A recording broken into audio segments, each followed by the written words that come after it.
فاطمہ ایک پڑھی لکھی خوش شکل اور معصوم لڑکی تھی۔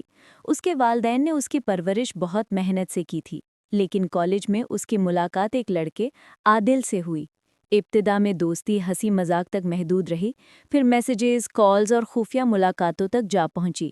فاطمہ سوچتی، یہ میرا ہم سفر ہے، یہی مجھے خوش رکھے گا، لیکن وہ یہ بھول گئی کہ یہ سب چھپ کر حرام طریقے سے ہو رہا تھا۔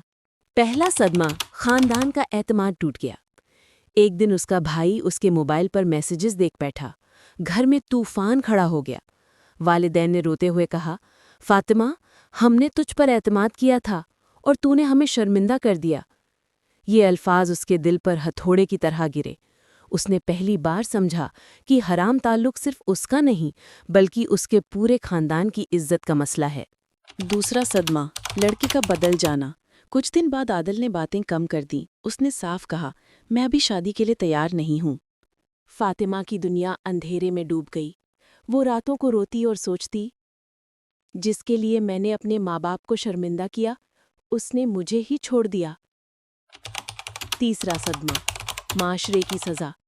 گھر والوں نے سختی سے اس کی نگرانی شروع کر دی۔ ساری آزادی چھن گئی۔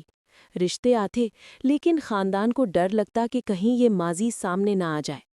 فاطمہ نے محسوس کیا کہ حرام تعلق نے صرف اس کے دل کو زخمی نہیں کیا بلکہ اس کے مستقبل کو بھی مشکل بنا دیا۔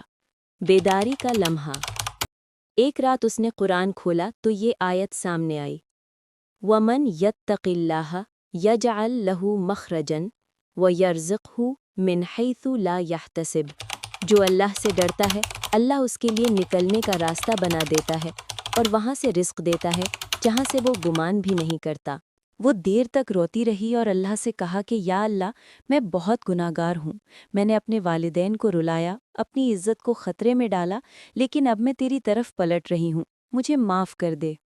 نیا سفر۔ فاطمہ نے موبائل نمبر بدل دیا، ہر غلط تعلق توڑ دیا اور اپنی زندگی قرآن اور نماز کے ساتھ جوڑ لی۔ گھر والے شروع میں ناراض رہے، لیکن آہستہ آہستہ اس کی تبدیلی کو دیکھ کر ان کے دل نرم ہو گئے۔ کچھ سال بعد اللہ نے اس کے نصیب میں ایک نیک اور دیندار شوہر لکھ دیا جس نے اس کی عزت کی اور اس کے ماضی کی غلطیوں کو نظر انداز کیا۔ نکاح کے دن اس نے آنکھوں میں آنسو لیے دل ہی دل میں کہا، یہ میری سزا بھی تھی اور اللہ کی رحمت بھی۔ اگر میں نے توبہ نہ کی ہوتی تو آج اندھیروں میں ڈوبی ہوتی۔ سبق: حرام تعلق صرف لڑکی یا لڑکے کا نہیں بلکہ پورے خاندان کی عزت کا مسئلہ ہے۔ اس کا انجام اکثر شرمندگی، بے سکونی اور رشتوں کی مشکلات کی صورت میں نکلتا ہے۔ اللہ چاہے تو سزا کے بعد بھی اپنی رحمت کے دروازے کھول دیتا ہے، مگر شرط ہے سچی توبہ۔